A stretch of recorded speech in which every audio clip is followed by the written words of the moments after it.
the nervous system and the endocrine system, and I'm going to do sort of some of the things that you're going to need to know. You are going to need to spend some more time probably looking in the lesson at a few of these things because the nervous system in particular has 14,000 vocabulary words associated with it.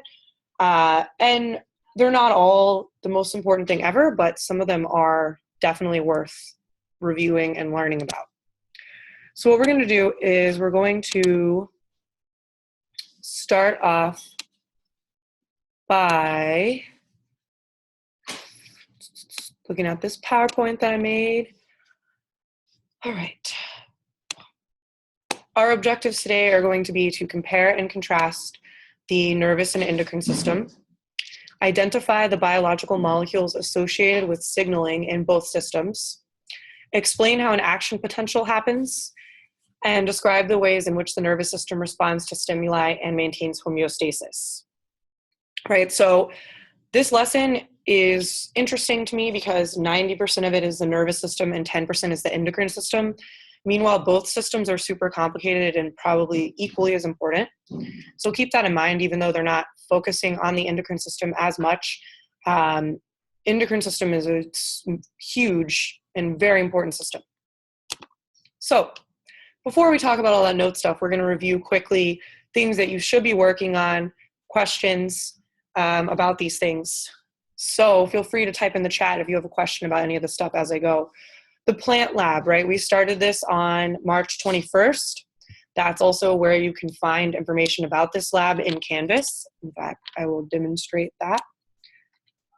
We can go to modules, and there are two places now where these documents live. If you happen to see the 321 biology lab within your due dates, right? If you click on that, I said instructions found here, you click on that, and it will take you to the 321 Biology Lab 2 page, which is at the bottom of modules. And you'll see the PowerPoint, you'll see the recording. And then, of course, within the PowerPoint, there's the template for the Biology Lab report, which we'll also take a quick little look at. And the PowerPoint contains other useful information.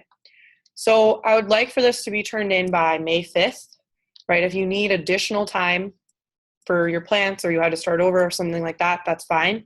Remember, labs are not going to be perfect, right? So even if you do have a lot of things that went wrong, or really you don't know, why the results turned out the way they did, that's fine. Just explain all of your thinking, everything that you did, and eventually, once we do this process multiple times, as young scientists, right, you'll start to see that there are mistakes in every lab.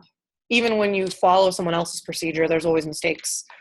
So make sure you have all these parts, right? That's what I'm going to be looking for. You have an objective, you have a hypothesis, you've identified your variables, you describe your materials and equipment.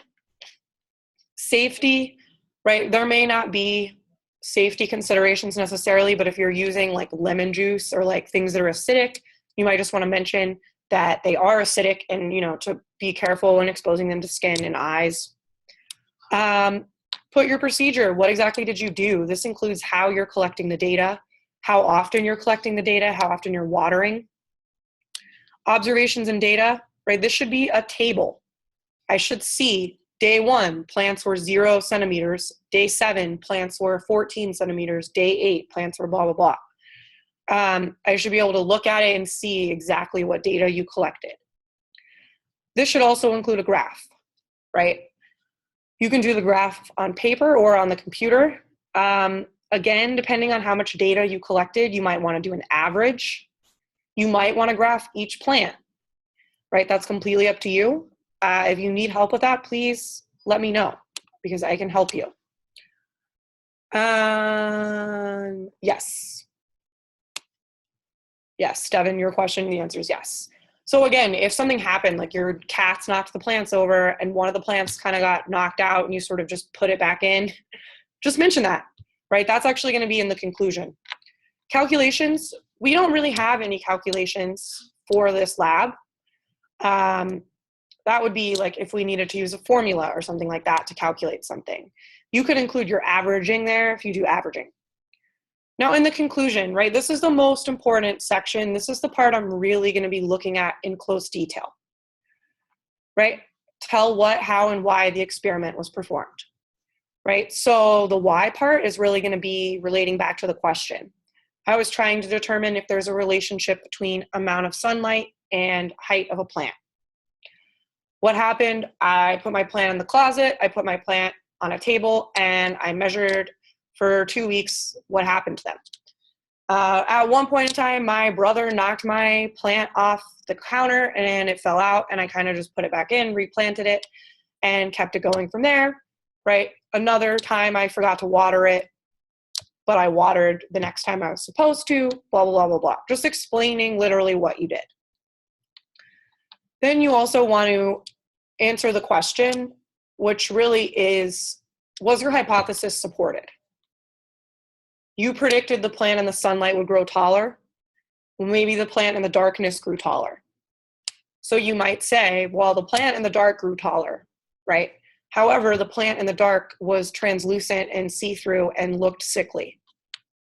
So even though it was taller, it was probably not healthier, right? That would be kind of like how you're supporting your hypothesis here, or saying really your hypothesis wasn't supported, but your findings are interesting. The plant did grow, it was just sick, right? And then you also want to include 2 real-world applications. That could be kind of hard. One of them you might want to say really is just designing an experiment. That could be a real-world application. For any time you want to find out about a relationship between 2 variables, you can do an experiment, or in some cases you can use someone else's data, right? You don't always have to get the data yourself. There's tons of data already available. In fact, you can take 2 different types of data and put them together and see those relationships as well. So make sure you have all the parts, really focusing on the conclusion, and the more details you can give me about the process, the better, right? If you say that you did everything perfectly and nothing went wrong, I'm going to be suspicious, because that's not possible. Okay, originally the sugar water group, and then after.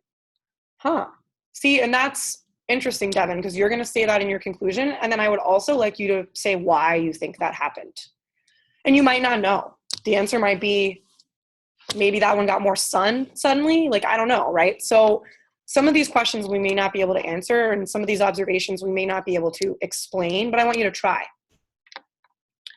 So that's my spiel about the biology plant lab. Remember to email me if you have questions, you can't find something weird happened to your plants, etc.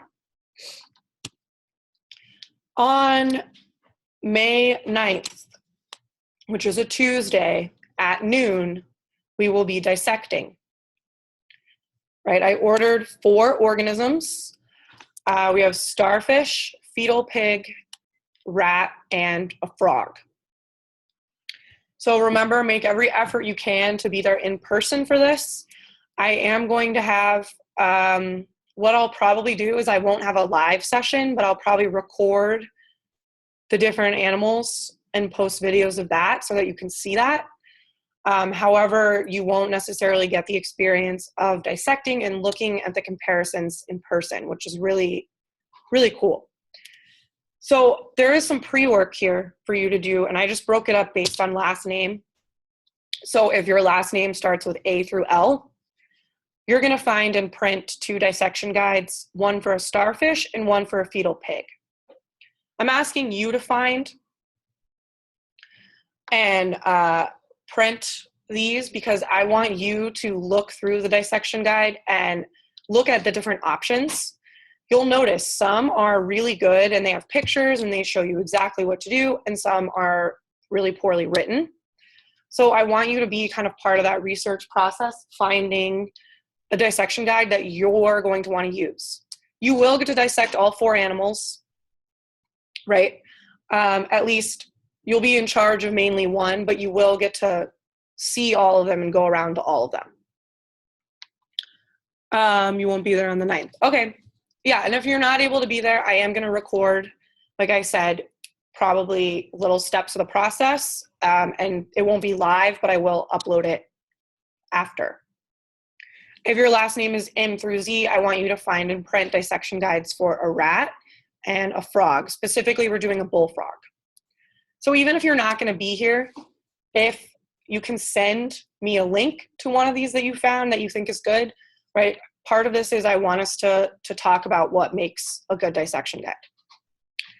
I'm also going to send an email with this information. Just wanted to give you a heads up for now. All right. So you're going to be in mostly with one animal, but we will rotate and go to all of them, right? And these are going to be your dissections, like some people might want to try to cut into the brain and stuff like that. That's fine. If you want to do that, it's your dissection. If you don't want to do that, you don't have to. So back to body systems. Okay.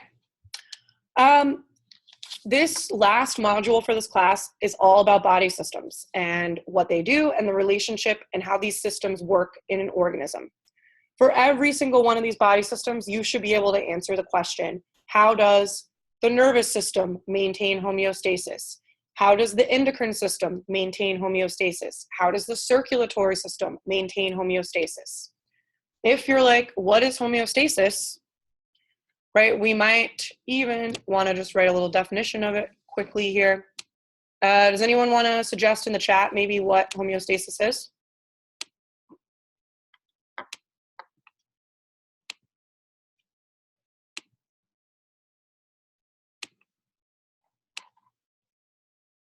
Normal working. Yeah, that's a great definition, right? It's the normal, we'll put it in quotations, normal conditions, right? I put normal in quotations because that's going to depend on the organism. For example, temperature, right? Body temp for a human at least is 98.6 degrees Fahrenheit. Your body is constantly working to keep that temperature. So if you're sweating, that's a way for you to lower your temperature. If you're shivering, that's a way for you to raise your temperature, right? And multiple body systems are involved with that process, but that's one example, right? Other things about homeostasis would be your salt levels, your pH, right? Your breathing rate, the amount of oxygen that's getting distributed to your tissues. So make sure you can figure out how each system helps maintain homeostasis, because that's pretty much the entire point of having body systems, is that they're maintaining homeostasis. I would also suggest, as you go through these lessons, that you print out pictures of the major organs and structures, right? For example, today when we look at the nervous and endocrine system, it's helpful if you just have a brief overview for the endocrine, especially where the major glands are. For the nervous system, maybe you want to have a printout of the brain. Maybe you want to have a printout of what peripheral is versus central, right? There's a bunch of different options. You can print that stuff from Canvas, or you can just find your own pictures on Google Images. There's a billion of them. But I would suggest having pictures because it gives you a visual, and then when we dissect, you're going to see those things, right? Because I'll tell you, the starfish does not really look anything like a human on the inside. But the fetal pig, rat, and frog all look almost identical to a human. You will see everything that you have in your body in there. The frog, you will see the reproductive organs look pretty different, but the pig and the rat, pretty much identical. So now we're going to move into some notes. We're going to come back to this little video in a second. We are going to, let's see, make this, oops. This small. Okay, so we're going to start with notes, and I'm going to go back into the Canvas lesson in a second. Oh, I got to delete this homeostasis definition here. So here's the notes that we're going to take today. Biology, nervous, and endocrine system. Oh, by the way, guys, thanks for everyone who responded to the survey. That's why we are doing notes today. Most people wanted to do notes, and a few people voted for the other things as well. We're gonna have opportunities to do those. There is a quiz about this lesson, right? So after this virtual session, I would say you probably need to spend an additional 30 minutes possibly looking at some of the things in the lesson, and then you'll be ready to take the quiz. So even if you're not quite on this lesson, or you've already done it maybe, and you haven't done the quiz, you'll be ready to go.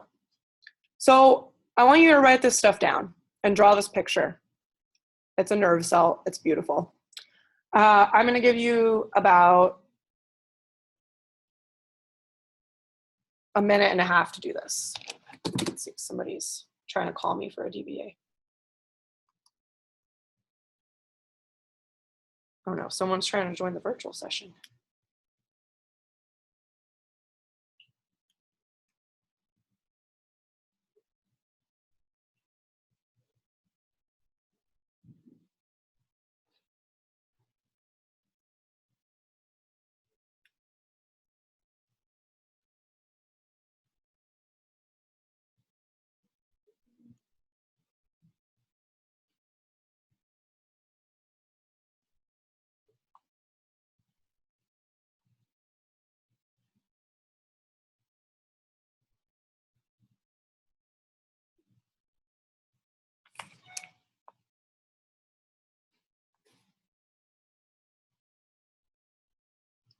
Okay. So I'm going to start talking. If you're still writing, totally fine. So the nervous system, the main thing to know about it that helps us distinguish it from the endocrine system, which we'll talk about why these systems are paired together, because that's by choice here. Nervous system is quick and short distance signals via neurotransmitters, right? What would you guys say if you had to describe what the nervous system does? What does it do for you? If we were going to say that in one sentence, like what its main point is.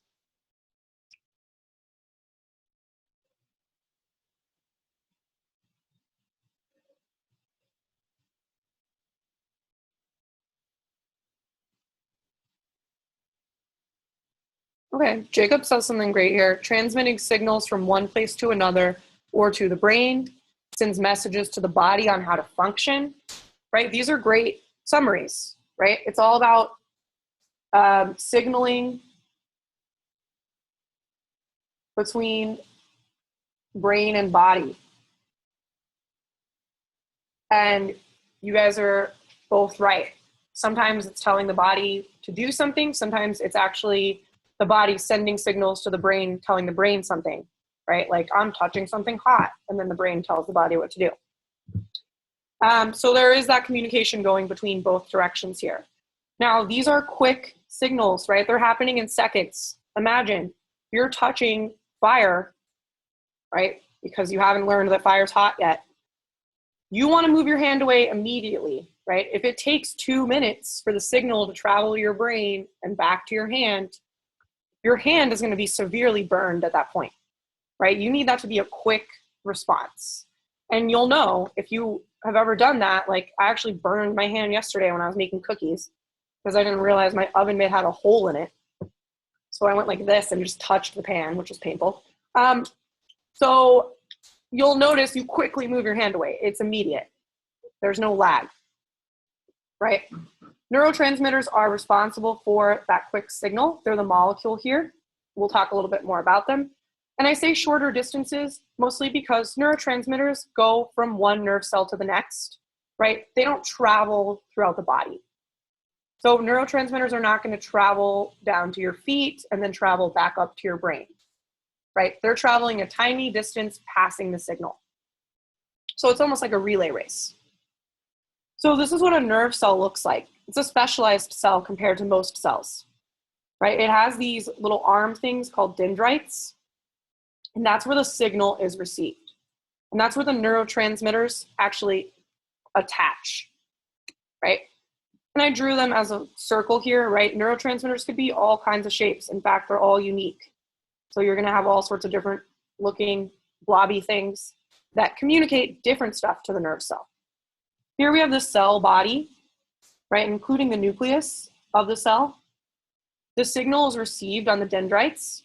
It travels through the cell body, and then it travels along this sort of tail of the nerve cell that's actually insulated. So you can think about it like a wire a little bit. We insulate wires for the same reason. It helps the signal move quickly without losing the strength of the signal. We don't want any of the signal to leave the cell. We want it to get passed as quickly as possible to the next nerve cell. So once the signal makes it to the end, the signal gets passed, right? So a neurotransmitter might be released here, and it's going to move on to the next cell. Or possibly this nerve cell is connected to the brain, right? Something else might happen. But regardless, the signal is going to be passed on. Now, the way that this happens is called an action potential. And this is really interesting stuff here, because an action potential is completely based on ions. And this is I tried to find the shortest video about action potential. There's some longer ones, so if this is something that interests you, because it is pretty cool how this works, you may want to go check out some other videos on YouTube. I just searched action potential. There were a couple with really annoying narration voices, so I got rid of those. But there's some good ones. This is a short one. The fundamental task of a nerve cell is to receive, conduct, and transmit signals. Neurons propagate signals in the form of action potentials, which can travel great distances along an axon without weakening. To transmit an action potential over such a distance without weakening requires that the signal is continuously re-amplified along the way. The central molecular players in this process are the voltage-gated sodium channels, which undergo a cycle of finely choreographed conformational changes. When an action potential passes, sodium channels open in response to membrane depolarization. Sodium ions rush into the axon, further depolarizing its membrane. Within a fraction of a thousandth of a second, however, the sodium channels switch to a new inactivated state in which they are closed, but now also refractory to reopening. In this way, the membrane potential can recover quickly after an action potential has passed. The sodium channels then reconvert to the closed state, ready to be opened again when the next action potential is encountered. Let's examine the changing state of the sodium channel during an action potential. When no stimulus is present, the sodium channels remain closed, and the electrical potential measured across the membrane remains constant. However, if a depolarizing stimulus is applied by a brief pulse of electric current, the membrane will start to depolarize away from the resting potential of about -80 millivolts. Some of the sodium channels will open, permitting sodium ions to enter the axon along their concentration gradient. If the depolarization is sufficient, even more sodium channels open, and the membrane potential rapidly approaches the equilibrium potential for sodium, about +40 millivolts. At this point, the sodium channels close, adopting the inactive conformation, where the channel is unable to open again, even though the membrane potential is still depolarized. The sodium channels will remain in this inactivated state until a few milliseconds after the membrane potential returns to its initial negative value. The action potential is propagated along the length of the axon in only one direction.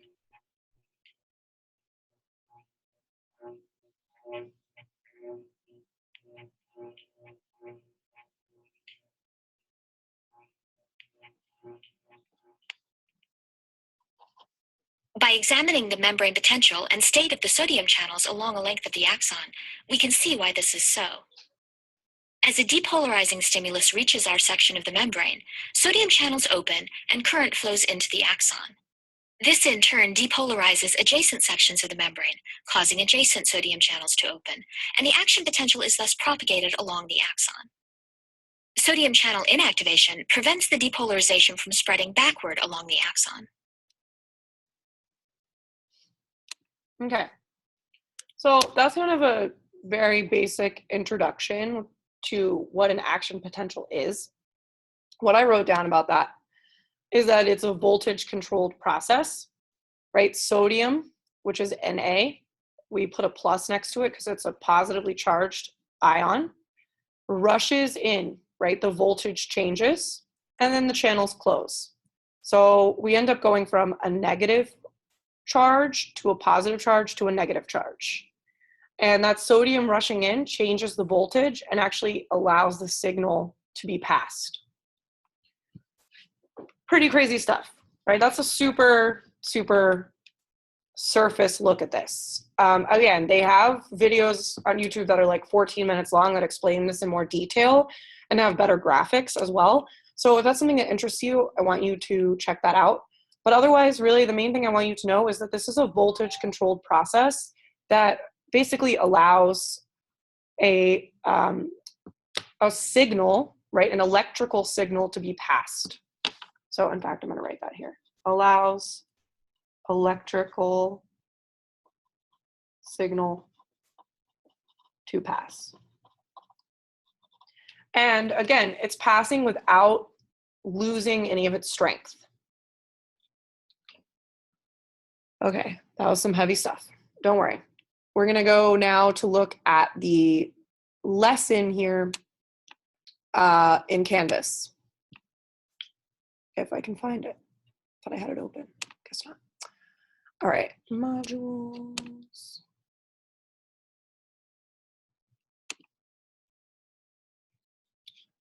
All right, so nervous and endocrine system is where we are.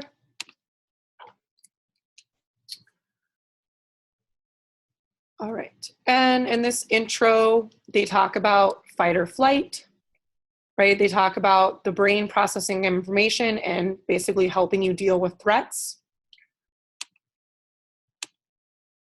Again, I would recommend that you go back and read through that, although maybe not that page. Definitely go back and read through this page.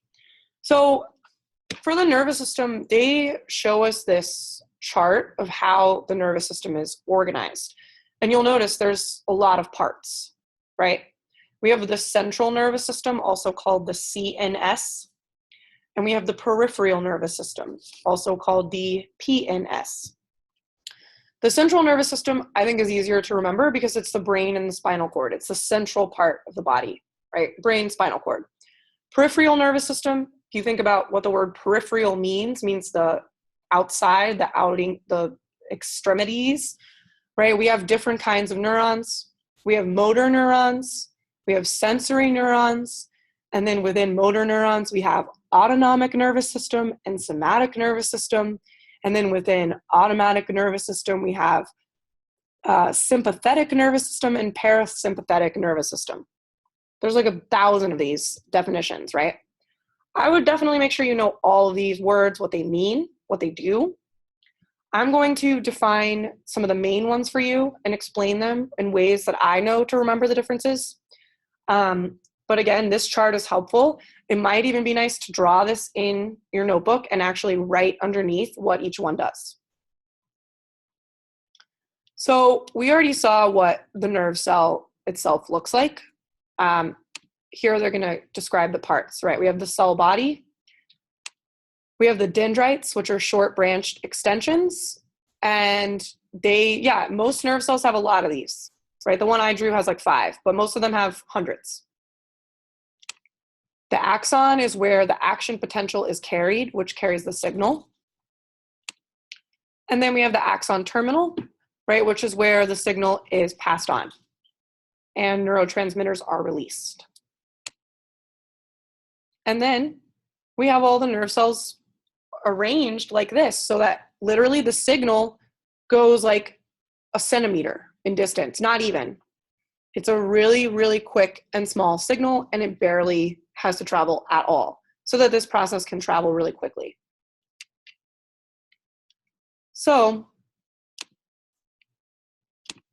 the sciatic nerve, a common one for pain for people, that's the one that shoots from your tailbone down your leg. All right, so all I did in the notes was nothing for that section really, but we're about to talk about the peripheral nervous system, the PNS, and the CNS, or the central nervous system, right? I just wrote what these things are. The peripheral nervous system has sensory and motor neurons. The central nervous system has the brain and the spinal cord. So we're going to talk a little bit about these things in the lesson, add a little bit more to that, and I'm going to tell you a few things that you're going to be doing individually. So neuron cell functions can be divided into two categories: transmitting signals and processing signals. Sensory and motor neurons carry signals to and from the spinal cord and brain, while the interneurons in the spinal cord and brain process received signals and send out new signals for the appropriate bodily response. These two types of functions lead to the division and classification of the nervous system into two interrelated systems, the central nervous system and the peripheral nervous system. So this is a pretty good graphic of what really happens here, right? Sensory neurons, well, this is kind of creepy looking, but right, taste, sight, hearing, touch, and smell. Your senses, what you're sensing in the environment. You send signals to your brain and spinal cord, right? And then your brain and spinal cord tell your body to do something else.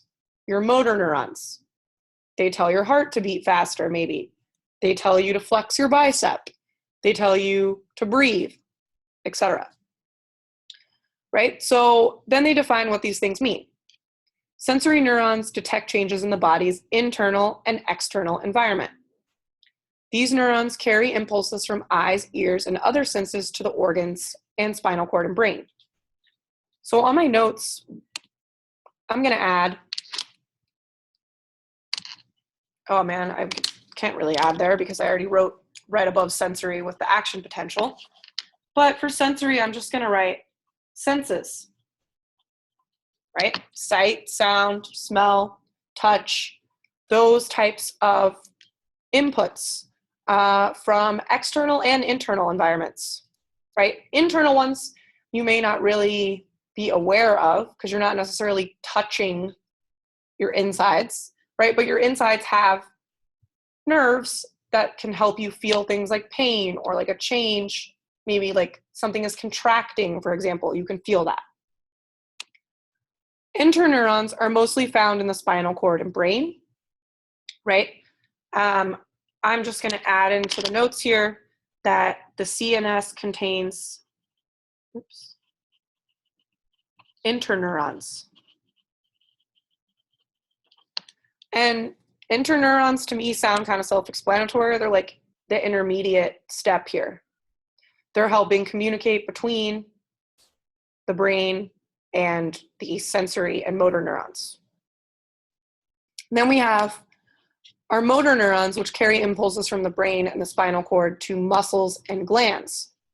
So again, motor, right? I'm just going to write in my notes, motor neurons, that's motion, right? That's you moving in response to your environment.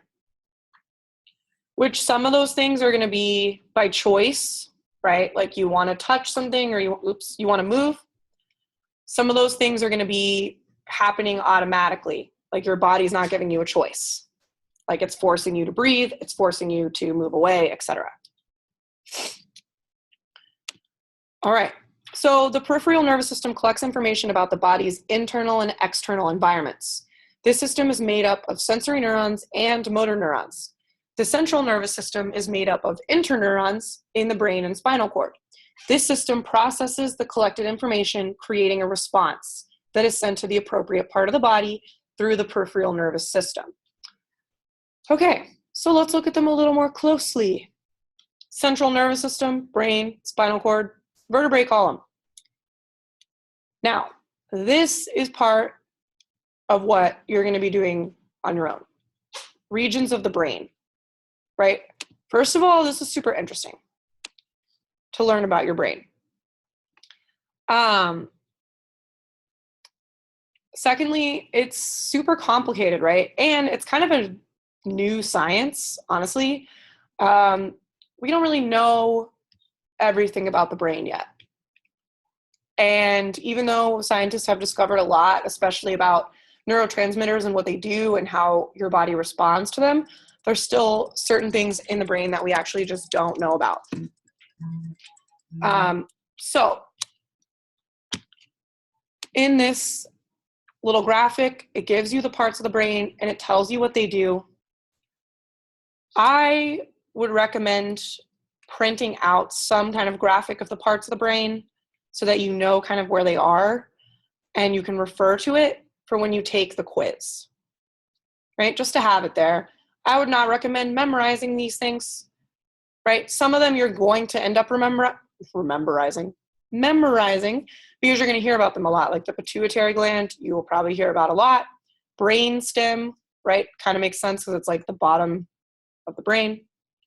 And the medulla oblongata is a very popular one that people talk about a lot too. It also sounds cool. So it also, as I quickly read this, says that it helps you breathe and swallow and vomit. So good to know. So you're going to look through those regions of the brain. I would recommend printing something out, right? Knowing generally what these regions do. Again, not memorizing, just being aware. And then there's this review part. So after you've kind of looked through them, you can review, right? You can even just have that page open in another tab and try this little game to see if you know what's up. And then if you can believe it, there's more about the nervous system. There's so much. All right, so the spinal cord, right? Most of the signals that enter and leave the brain do so through the neurons in the spinal cord. The spinal cord is a cluster of neurons and other cells that run through the spinal canal and is connected to the brain stem. So there's a lot happening in terms of signals being sent through the spinal column, right? There's a lot of different kinds here, and that's where they're going to get into these. So you probably have heard of a reflex. It's a quick automatic response, right? So example, you step on something sharp, you pick your foot up, you touch something hot, you move your hand away. These things happen so quickly that they're called reflexes, right? You're not thinking about it. You're not like, ow, I'm stepping on a sharp thing, let me lift my foot. It happens automatically. So your peripheral nervous system, right, which is what we kind of already started talking about, has your sensory neurons and your motor neurons. That's the P and S, right? We already talked about that. Here it is again. Now, we have these other two, the somatic nervous system and the autonomic nervous system. So this has to do with the motor neurons, right? The motor neurons are doing two things. They're doing things that you're choosing to do, and they're doing things that keep your body alive. So the somatic nervous system is your voluntary control. I want to go for a run. You're doing that. You're deciding to do that. You're moving your body to do that. I'm going to jump up. You're doing that, right? Reflexes are also considered as part of this. If you step on something sharp and you pull your foot away, those motor neurons in the somatic nervous system are helping you do that. So somatic is voluntary control, responding to the environment. Autonomic, I like to think of it as like automatic, right? These are things that are just happening all the time. For example, breathing, right? You're always breathing. You can think about breathing, sure, but if you're not thinking about breathing, you're still breathing. If you start running, you don't start thinking about breathing faster, you just start breathing faster, right? The body responds on its own to these things. So the autonomic nervous system is the involuntary parts here. You don't have control over them usually, right? Sometimes you can control these things. For example, you could hold your breath, right? But eventually your body will force you to breathe again. Of course, it can't just be the autonomic nervous system. It has to be divided into even more types of nervous systems. I'm telling you guys, a lot of vocab here. So the autonomic nervous system, which is our involuntary division of motor neurons, right? We have two types here. We have the sympathetic nervous system and the parasympathetic nervous system. They have opposite effects and actually have a pretty good way to remember these, kind of. Our sympathetic is action, right? Think about if you're sympathetic to somebody that something sad just happened to them. You want to hug them maybe. You want to talk to them. You want to write them a nice card, right? So you're sympathetic to them. You're doing something. That sympathetic system is action, right? Is the body is accelerating the heart rate, increasing metabolic rate, and also increase in energy use. So you're using energy, you're doing some kind of motion or action in a sympathetic response. So examples could be accelerating the heart, increasing the metabolic rate. Those are pretty much the two main ones, increasing energy use. Parasympathetic is like your zen state. This is when you're recovering. So this is when you're sleeping, especially, right? You're conserving energy. You're gaining energy. So like digestion, right, could be a result of parasympathetic. So this helps the body recover and rest by stimulating digestion. Did I not just say digestion? Slowing the heart, right? And other related activities that decrease energy use. So the sympathetic is increasing metabolism, increasing heart rate, and the parasympathetic is relaxing the heart rate, digesting, getting energy, conserving energy.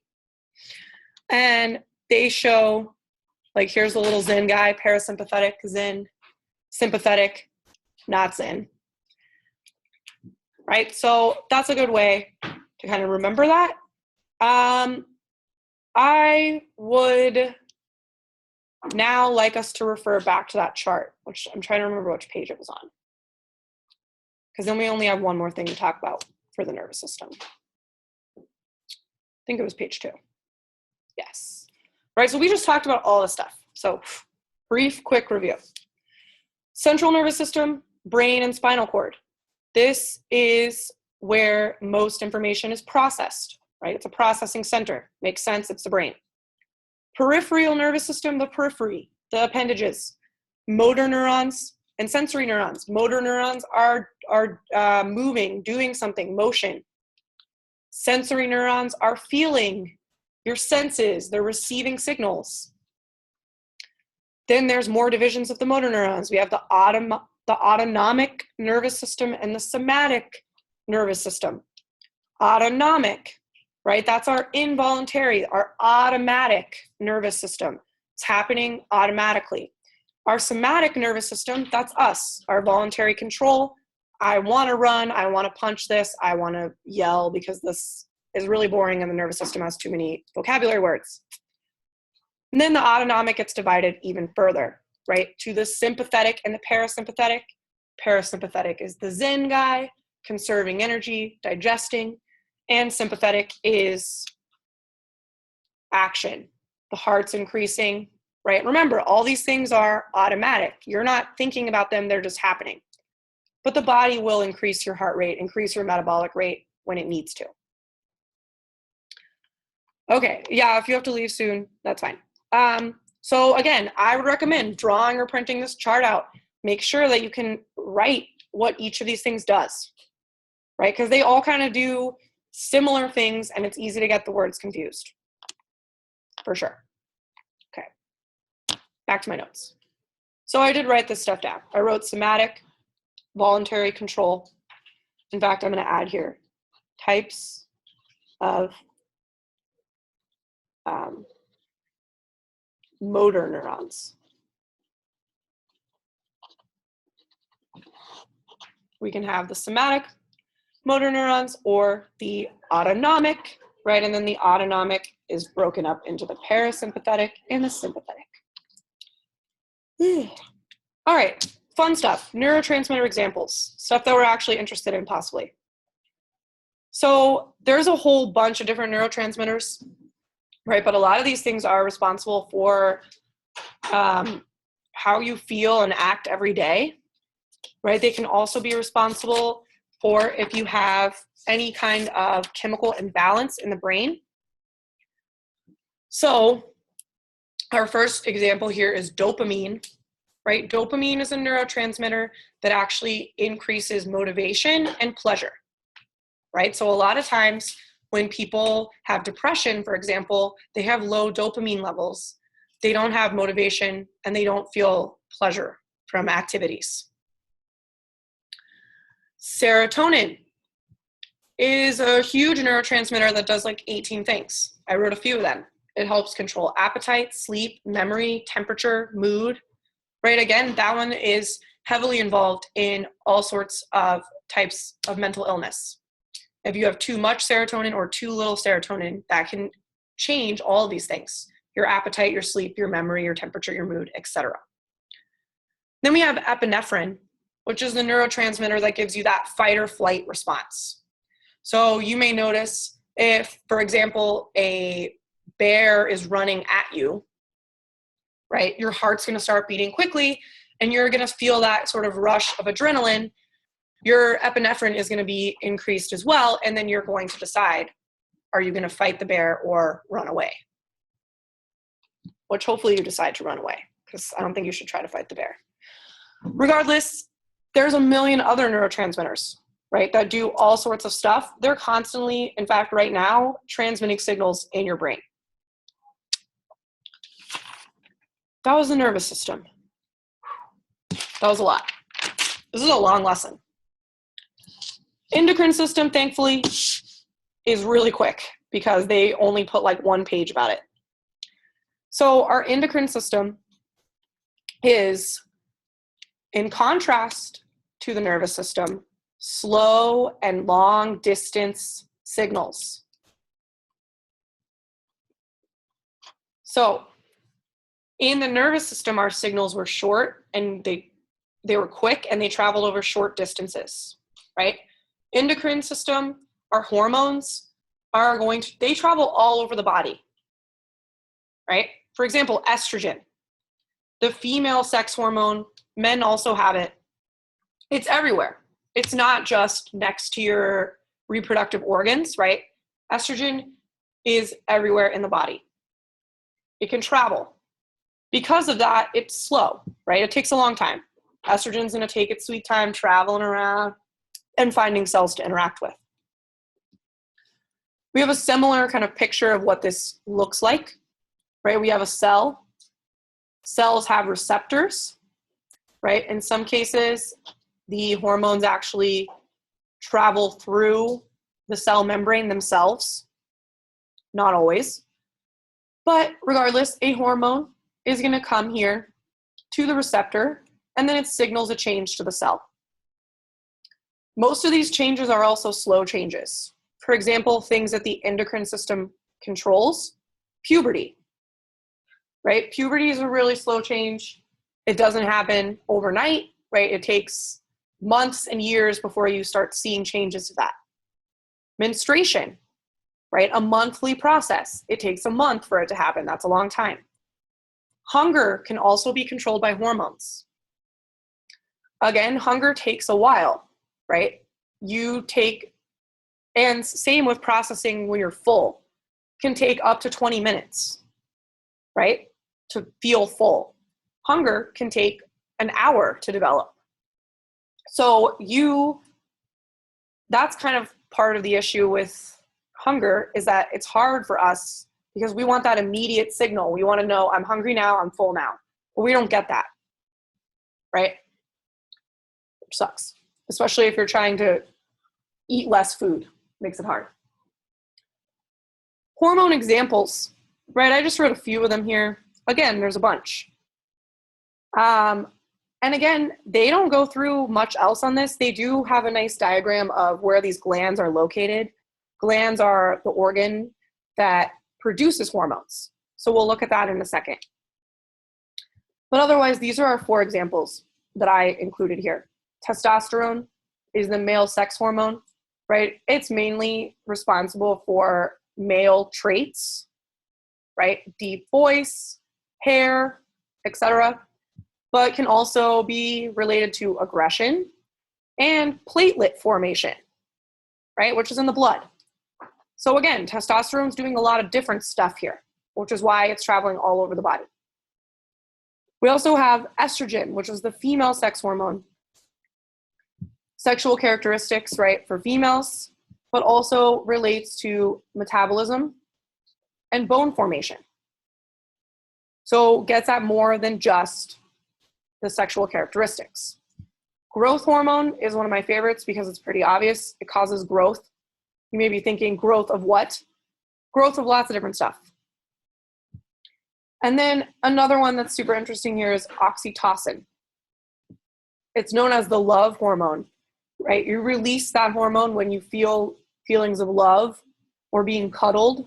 So like if you're a small child and you're being cuddled, you're releasing this hormone. It also helps in childbirth. This hormone is released in huge quantities to cause birth to happen. So again, 3 different, completely different situations, right? All relating to the same hormone. So as you can imagine, there's probably 4,000 ways that both of these systems could go wrong. Neurotransmitters there could be too many of them. There could be too little of them. The signals could not be being passed correctly. Hormones, you could have too little, too much. Hormones concentrated in the wrong area of the body. Hormones causing changes that we didn't even know they were going to cause. Right? So there are lots of diseases and illnesses that are associated with hormones and neurotransmitters. For example, insulin is a hormone, right? So type 1 diabetes, where you don't produce insulin, that is a problem with your endocrine system. So this is skimming the surface. Endocrine system is super important. Don't let it deceive you here thinking that, oh, it must not be as important as the nervous system because it doesn't have 40,000 vocab words. It's just as important. So in the lesson, they also show us this image of where the glands are, the major endocrine glands, right? Again, I would print this out and have it in your notes just as a reference, right? The pancreas, which is usually thought of as part of the digestive system, produces hormones, right? The pancreas is actually what produces insulin. Your thymus, this is located right on top of your heart. This produces hormones. Your thyroid gland produces hormones. There's the parathyroid. And then there's 2 glands actually in the brain that produce hormones, right? And then the gonad gland, aka the reproductive glands, the ovary or the testes, also produces hormones. So they're being produced all over the body. And again, they're traveling all over the body. Slow, long distance communication. Okay. So that was a lot. There is an exit slip. I'm going to be posting the notes. The exit slip is just 4 questions. Define the main functions of the nervous system. Or describe the main functions of the endocrine system. How do these 2 systems relate? Which system delivers a faster response? And then what is the difference between a hormone and a neurotransmitter? Now, you could do a basic answer to that one. If this is something that interests you, you could actually look into the structure, the chemical makeup, right? And kind of how these molecules are interacting. Otherwise, do you guys have any questions for me about this?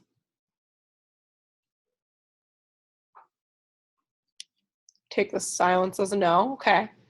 I did my best to talk quickly and get through that. Again, I would recommend spend probably another 20 to 30 minutes looking through this lesson, right? Especially the parts of the brain and printing out diagrams.